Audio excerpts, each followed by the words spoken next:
বাঁচাও। আমাদের বাড়িতে সকালবেলা ঘুম থেকে ওঠার জন্য কোনো অ্যালার্ম ক্লকের দরকার আমার অন্তত পড়ে না, কারণ প্রত্যেকদিন সকালে মিশকা আমার ঘুম ভাঙায় ঠিক এইভাবে চেটে ফুটে। কারণ অফিস যাওয়ার আগে ওর সাথে খেলে তারপর অফিস যাওয়া ম্যান্ডেটরি। সারাদিন তো মেয়েটা বাবাকে পায় না, সেই জন্য ওর দাবি হচ্ছে সকালবেলা আমার সাথে একটু খেলো, তারপর তুমি অফিস যাও।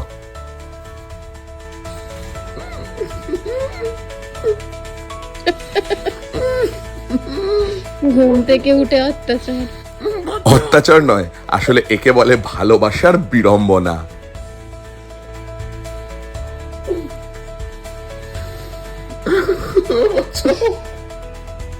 বাঁচাও ভাই, আরে কই বেরো, বাঁচাও। আমার পুরো মুখ সেলাইমা হয়ে গেছে। এইভাবে ঘুম থেকে তোলা হয় প্রত্যেক দিনের ডিউটি এনে।